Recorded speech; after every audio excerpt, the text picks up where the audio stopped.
మోకరించండి. మహాపరిశుద్ధ గల మా తండ్రి, నిన్న నేడు నిరంతరము ఎదుగున్న యేసుక్రీస్తు పరిశుద్ధ నామములో తండ్రి, గతించిన నాయన ప్రభుత్వం నుంచి తండ్రి, ప్రభుత్వం వరకు నా తండ్రి కనిపాపడి కాచి కాపాడు తండ్రి, మమ్మల్ని అందరూ తండ్రి సజీవుల తండ్రి జీవుల సంఘంలో తండ్రి కాల్చమ తెలిసిన ప్రభా ఈ రీతిగా ప్రార్థించుకోవడానికి తెచ్చిన సమయాన్ని బట్టి తండ్రి అవకాశం పట్టి అనేక మానవులు చూస్తున్నా తండ్రి. ఎక్కడ నీ నామాన్ని పెడతాను ఒకరు ఇద్దరు ముగ్గురు ఏకీభవిస్తారు, వారి మధ్యలో ఉండి వారి ప్రార్థన జ్ఞాపకం కూడా ఆలోచించి దేవా నీకు స్తోత్రం చెల్లిస్తున్నావు తండ్రి. అవును తండ్రి, ఒక దినంలో తండ్రి మేమందరం కూడా తండ్రి పాపలను నీచులకు దౌర్భాగ్యాలకు ఉన్నప్పుడు తండ్రి నీ కుమారుడు యేసుక్రీస్తు వారు తండ్రి ఆ కలవారి శిలువలో నన్ను కాల్చిన పవిత్రమైన శ్రీలంక తండ్రి ఆ పాపం దోషం కడిగి పవిత్రపరిచి పరిశుద్ధమైన ఆలయంలో జీవుల శ్రమలు తండ్రి అటు నిరంతరం తండ్రి మరొక తండ్రి నేను శుద్ధించుకుని ఆరాధించుకుంటే సమయాన్ని బట్టి అవకాశం పడి దేవా నీకు అనేక వందరములు సూత్రం చెల్లిస్తున్నాను. సరైన సమయాన్ని వచ్చిన ప్రతి బిడ్డని ఆశీర్వదించమని పెట్టుకుంటున్నాను. ఎవరైతే నా తండ్రి మార్గంలో ఉన్నారో వారందరూ కూడా తండ్రి ఆసక్తితో భారంతో విశ్వాసంతో నీ సన్నిధికి వెళ్ళాలి తండ్రి, రావడానికి తండ్రి నువ్వు సహాయపడమని పెట్టుకుంటున్నా తండ్రి. దేవా మా సహవాసం మా సంభాషణ తండ్రి ఏది ఉండాలి తండ్రి. అపస్తులు తండ్రి 2:42 ప్రకారం తండ్రి అపస్తుల బోధయంలో సహవాసమును రొట్టె వేసుగా ప్రార్థించుగా మీరు విడదగగా మీరు ఉండేసిన మాట తండ్రి మీరు నెరవేర్చేవారుగా తండ్రి దాన్ని అనుసరించి నడుచుకునేవారు తండ్రి ప్రతి బిడ్డకు సహాయపడమని పెట్టుకుంటున్నాను. ఎందుకంటే తండ్రి దేవుడు పవిత్రుడు పరిశుద్ధుడు నీతి సమాధానపడ దేవుడు ఉన్నాడు తండ్రి. ఆ నీతిని సమాధానం తండ్రి వెలిపించున్నాడు తండ్రి. మేము కూడా తండ్రి ఆ రీతిగా జీవించాలని దేవుని ఉద్దేశం అంటే దేవుని ఆలోచన దేవా ఆ రీతిలో ప్రతి బిడ్డకు తండ్రి సహాయపడమని పెట్టుకుంటున్నాను. ఈ దిన తండ్రి ఆరాధన తండ్రి పాటలు పాడే సమయంలో తండ్రి మయపరమని ప్రార్థిస్తున్నాను. పరిశుద్ధమైన లేఖను తండ్రి నీ దాసులను మాట్లాడబోయే తండ్రి ఆరాధన వర్తమానం తండ్రి ఎవరైతే మాట్లాడే సిద్ధపడుతున్నాడో నీ దాసుని సిలువ సార్లు మరుగుపరుచుకొని నీ పరమ నుంచి నీ వాగ్దానంపై నోటిన గోరుముడు తండ్రి నీవే మాట్లాడమని వేడుకుంటున్నాను. వినుసున్న ప్రతి బిడ్డ వాక్యముని వాక్యానుసారంగా జీవించు వాక్యమును ఆధారం చేసుకుని ఆత్మతో సత్యంతో దేవుని ఆరాధన శుద్ధించు తండ్రి ప్రతి బిడ్డకు సహాయపడమని వేడుకుంటున్నా తండ్రి. అంత మాత్రం నా తండ్రి వల్ల వర్తమానం ముఖ్య వర్తమానము నీ దాసుడు తండ్రి మాట్లాడుతున్న తండ్రి నీ పట్ల నుంచి నీ వాక్యను పంపి ఆయన నోటికి గోరుమును మాట్లాడమని వేడుకుంటున్నా తండ్రి. నీ సిలువ సామి దాసుని అభిషేకించమని వేడుకుంటున్నా తండ్రి. ఏ వాక్యం మీద మాట్లాడాలని సిద్ధపడుతున్న తండ్రి నీ పరమ నుంచి దేవాన్ని బిడ్డను దాస్యమని వేడుకుంటున్నా తండ్రి. ఆ వాక్యాలు విని ప్రతిపడి తండ్రి బలపడుకున్నానా తిరపడి తండ్రి అంతరంగ హృదయంలో తిరపరుచుకున్న వారు తండ్రి కలిగుడు తండ్రి ప్రతి బిడ్డకు సహాయపడమని వేడుకుంటున్నాను. ఎందుకంటే తండ్రి దేవుడు నాన్న నీతిమంతుడు ఆయన సమాధానకర్త దేవుడుగా ఉన్న తండ్రి ఆయన సమాధాన నీతి నాన్న ప్రతిపడి కలిగి ఉండాలని తండ్రి దేవుని ఆశీర్వదిస్తున్నాడు ప్రభా. ఆ నీతిమంతుడు సహాయపడమని వేడుకుంటున్నాను. సండే స్కూల్ బిడ్డల పరిచర్య చిన్న వయసులో వచ్చిన తండ్రి టీచర్ కావాల్సిన ఆలోచన తండ్రి బిడ్డలను బోధిస్తున్నా తండ్రి. చిన్న వయసులో తండ్రి బుద్ధి అందరూ నా ప్రభావ వయసు అందరూ జ్ఞానం తండ్రి వర్తించుకు తండ్రి బలపడు తండ్రి నీవల్ల ఆశీర్వదించమని వేడుకుంటున్నా తండ్రి. కార్యక్రమం నా తండ్రి మైక్ సిస్టమ్ కూడా దేవా నీ యొక్క ఆదిలో ఉంచమని ప్రార్థిస్తున్నా తండ్రి. అంధకారమైన చీకటి శక్తులు వేసి తీసుకున్నామో కట్టి బంధించమని వేడుకుంటున్నా తండ్రి. వాతావరణం తండ్రి నా అనుకూలంగా తండ్రి మాకు మార్చమని ప్రార్థిస్తున్నా తండ్రి. ఇవన్నీ కూడా తండ్రి నీ శక్తిని నీ ఆలోచన తండ్రి జరిగించు తండ్రి నీవే సహాయపడమని వేడుకుంటున్నా తండ్రి. సమస్తం దేవా నీ శక్తిను నీ ఆలోచన తండ్రి ఈ కూడిని జరిగించి నీ నామాన్ని మేము తెచ్చుకోమని యేసుక్రీస్తు పరిశుద్ధ నామములో ప్రార్థించి అడిగి వేడుకుంటున్నా తండ్రి. ఆమేన్.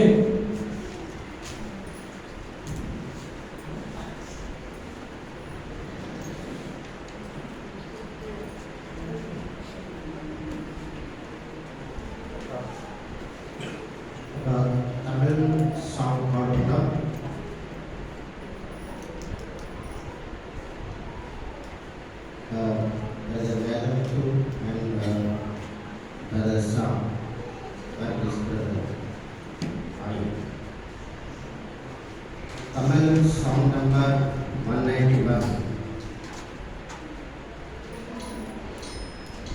అడాకలమే ఉమై అదిమైనానే అనే పాట పాడుకుందాం.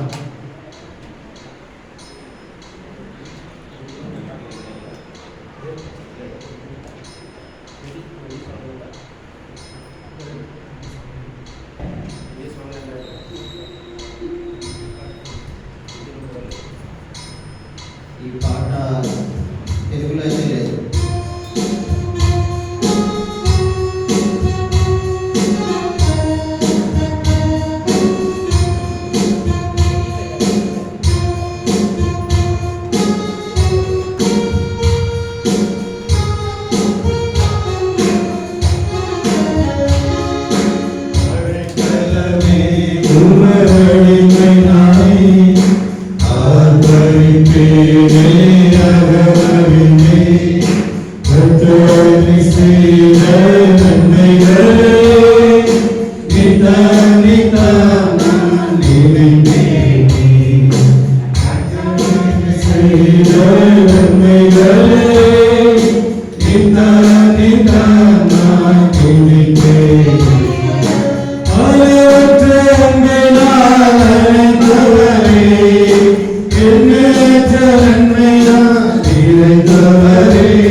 తెలుగు 108వ పాట, పాత పాట పుస్తకంలో 106, హిందీలో 118 అండ్ తమిళ్ 112. జై జై రాజుల రాజా, ఇది తెలుగులో పాడుతున్నాం. Hindi 118, Telugu new song book number 108, పాత పాట పుస్తకం 106, తమిళ్ 112. జై జై రాజుల రాజా అనే పాడుతున్నాం, తెలుగులో పాడుతున్నాం.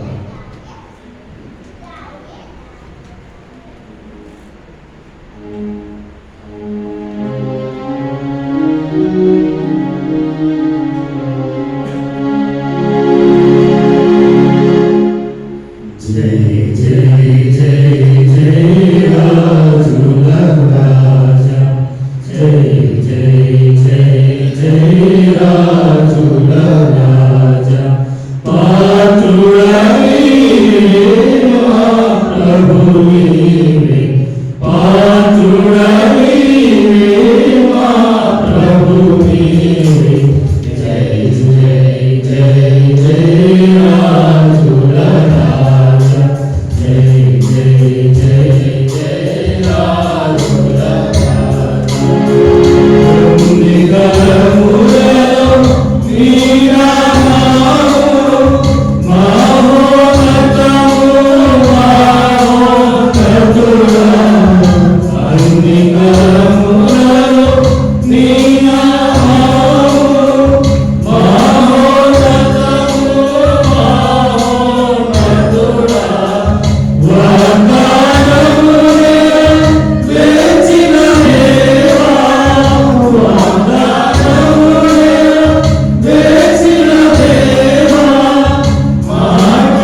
यही ये गाते हैं स्वर्ग और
கர்த்தருடைய பரிசுத்த நாமத்துக்கு மகிமை உண்டாவதாக.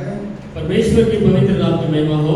கர்த்தரை மட்டுமாய் நாம் பாடினாலே மகிமைப்படுத்துகிறோம். अब तक हम अपने परमेश्वर के योग के गीतों को गाकर अपने परमेश्वर की महिमा करते हैं।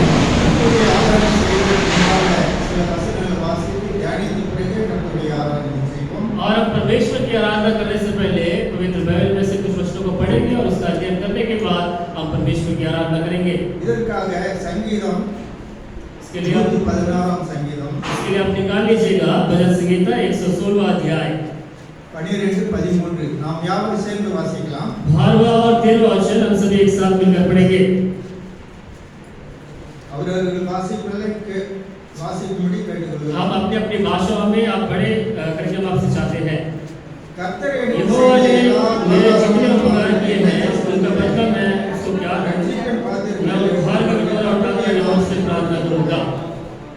கர்த்தர் இந்த வசனங்களை ஆசீர்வதிக்குமாக கர்த்தரை நோக்கி ஜெபிப்போம். परमेश्वर इन वचनों को हमें आशीष कर देने के लिए परमेश्वर की ओर देखकर अपने परमेश्वर की प्रार्थना करेंगे। எல்ஐடிசி நல்ல ஆண்டவரே உங்களுக்கு வாழ்த்துக்கள் மற்றும் ஆசீர்வாதங்களோடு சபையினர் திரும்பிக்காவும் ஸ்தோத்திரம். இப்பொழுது கர்த்தாவே நான் பாடலை கர்த்தாவே நீர் ஆசீர்வதித்து திரும்பிக்காவும் ஸ்தோத்திரம். இப்போது வாசித்த வேத வார்த்தைக்காய் விக்ரம் சங்கீதம் 116 12-13 ஸ்தோத்திரம். அடியோட போதி குடும்பத்து கர்த்தாவே உங்களோட வாயோட வார்த்தையை எடுத்து கர்த்தாவே நீர் போதிக்குமா ஜெபிக்கிற அப்படியா கர்த்தாவே முழுக்க தாசனை கர்த்தாவே நீரே வழிநடத்துமா ஜெபிக்கிற ஆசீர்வதிக்குமா ஜெபிக்கிற கர்த்தாவே இந்த நாள் வந்திருக்கிற சகோதரர்களுக்காக ஜெபிக்கிறோம். ஆசீர்வதிக்குமா ஜெபிக்கிறோம். இந்த மெல்ல சத்தம் மாத்திரம் கர்த்தாவே எங்கள் காதுகளுக்கு கவனிக்கத்தக்க நீரே உதவி செய்யுமா ஜெபிக்கிறோம். இன்னும் வந்து கொண்டிருக்கிறவர்களுக்காக ஜெபிக்கிறோம். நேரத்தோடு வருவதற்கு கர்த்தாவே ஏற்ற சகாசியமா ஜெபிக்கிறோம். எல்லாவற்றுக்காக ஜெபிக்கிறேன். இயேசு கிறிஸ்து நாமத்தில் ஜெபிக்கிறேன் நல்ல பிதாவே. ஆமென்.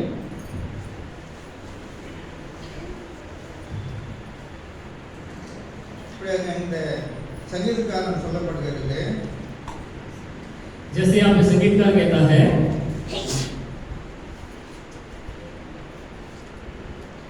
तेलुगु కూడా వాసిముడి కేటకొల్లా तेलुगु में भी पढ़े हम आपसे चाहते हैं యెహోవా నాకు చేసిన ఉపకారములన్నిటికీ నేను ఆయనకి ఏమి చెల్లిస్తును రక్షణ పాత్రను చేతముచ్చుకుని యెహోవా నామమున ప్రార్థన చేసిదను.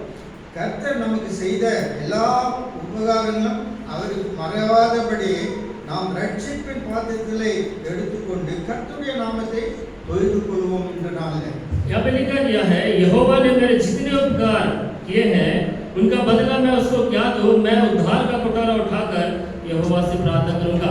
நமக்கு கடந்த வாரத்தில் எப்படியாக இருந்து நமக்கு செய்த உபகாரங்களை அவருக்கு மறவாதபடி நாம் இந்த நாளை கர்த்தருடைய ஆலயத்தில் வந்து நாம் அவரை தொழுது கொள்வோம் என்று வேதத்தில் இங்கே சொல்லப்படுகிறது। परमेश्वर बीते सप्ताह में परमेश्वर हमारे जीवन में जो उपकार जो भलाइयां की है हम कैसे उसे भूलकर हम परमेश्वर की आराधना किए बिना रह सकते हैं। அப்படியாக இங்கே 1 யோவானிலே ஒரு வார்த்தை வாசிக்கலாம்। उसी प्रकार और एक क्वेश्चन पढ़ सकते हैं पहला यूहन्ना की पत्री 4 அதிகாரம் 8 வசனத்தில் பார்க்கிறோம்। 4 अध्याय 8 वचन దేవుడు ప్రేమ స్వరూపి ప్రేమ లేనివాడు దేవుని ఎరుగడు. இங்கே பார்க்கிறோம் இப்படியாக வேதத்தில் अनेक இடங்களில் அங்கே அன்பை குறித்து இங்கே எழுதப்பட்டிருக்கிறது। इसी प्रकार पवित्र बाइबल में प्रेम के बारे में कई जगहों में लिखा गया है। இங்கே 4 அதிகாரம் 8 வசனத்தில் சொல்றது அன்பில்லாதவன் தேவன் அறியான் தேவன் அன்பாகவே இருக்கிறார் என்று அங்கே அப்போஸ்தலன் அங்கே யோவானை எழுதின நிருபத்தில் இங்கே சொல்லப்பட்டிருக்கிறது. जैसे यूहन्ना की सुसमाचार में लिखा गया है, जो प्रेम नहीं रखता वो परमेश्वर को नहीं जानता, क्योंकि परमेश्वर प्रेम है।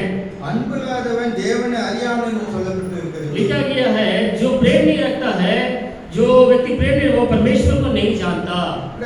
தேவன் அன்பாகவே இருக்கிறார் என்று வேதத்தில் சொல்லப்படுகிறது. और उसी प्रकार क्योंकि परमेश्वर प्रेम है करके बाइबल बताती है।